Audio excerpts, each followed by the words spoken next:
Hi, Ron. Thank you so much for helping my project. Yes, Could you say a couple words about yourself? yes. I'm a Dutch native. So from the Netherlands, moved 25 years ago to the United States and been living here since. Always worked in the technology sector, and well, this is about the Moon Project. And actually, you got someone who is a real fan of the hobby project. I'm now going to give away my age. Back in 1969, Okay. we did not have a TV set at the house.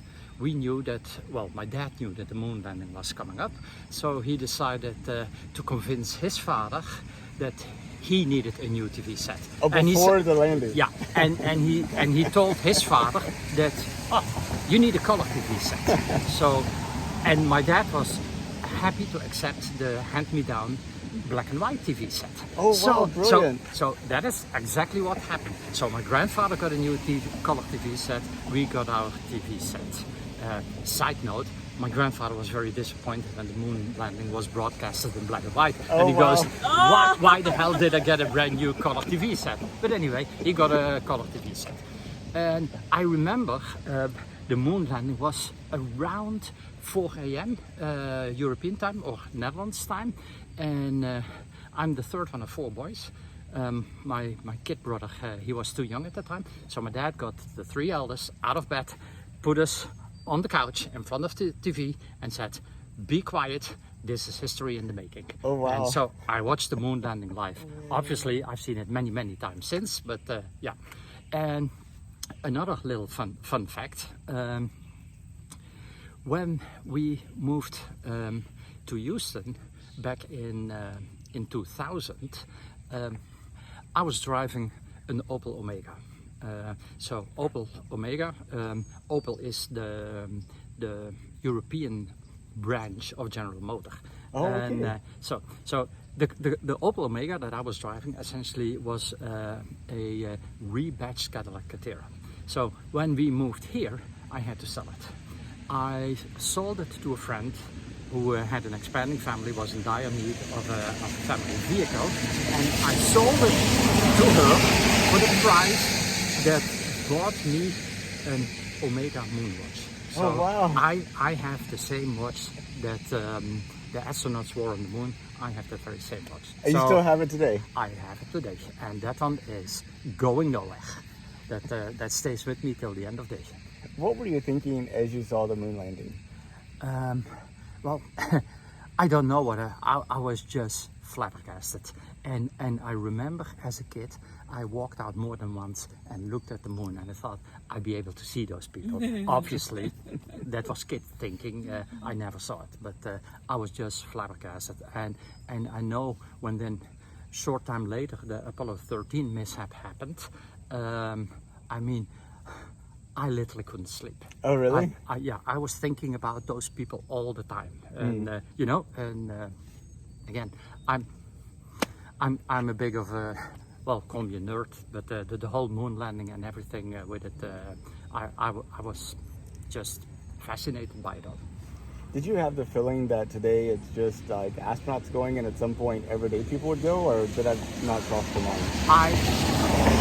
To be honest, I don't know.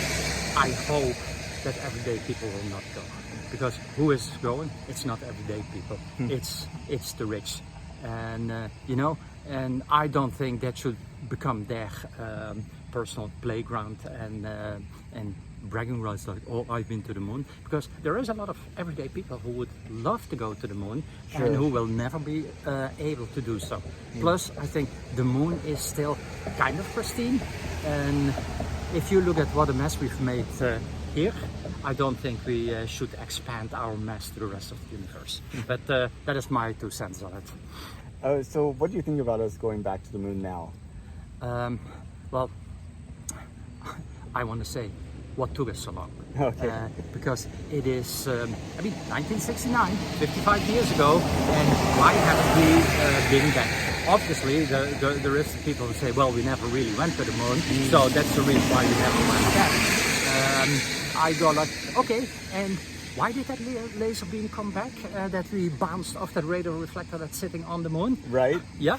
So yeah, I think it's great.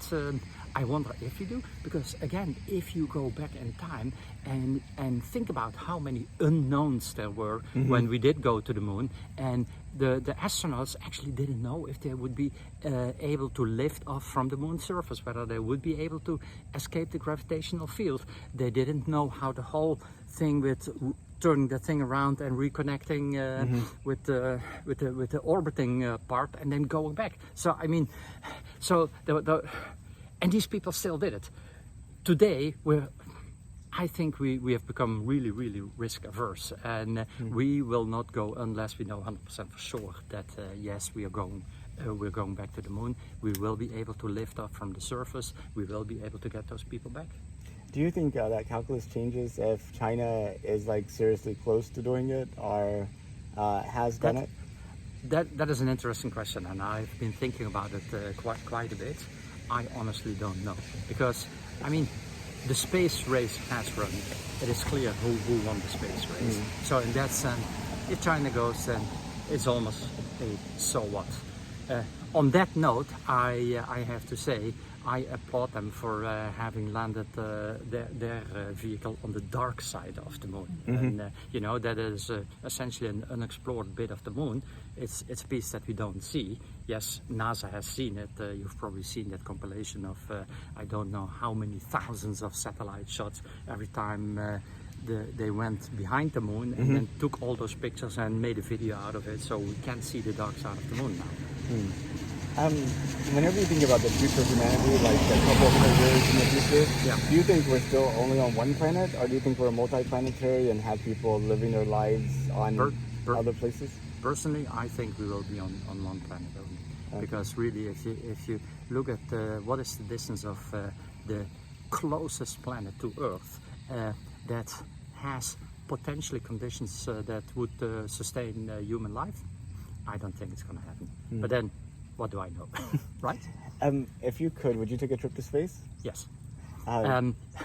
Actually, I don't know if you remember a few years ago, well, that's probably on the order of 10 years ago, NASA was looking for astronauts, and it was for a deep space mission. And so I actually discussed it with Anneke, and I ended up signing up for the thing. Oh, you did? Yeah.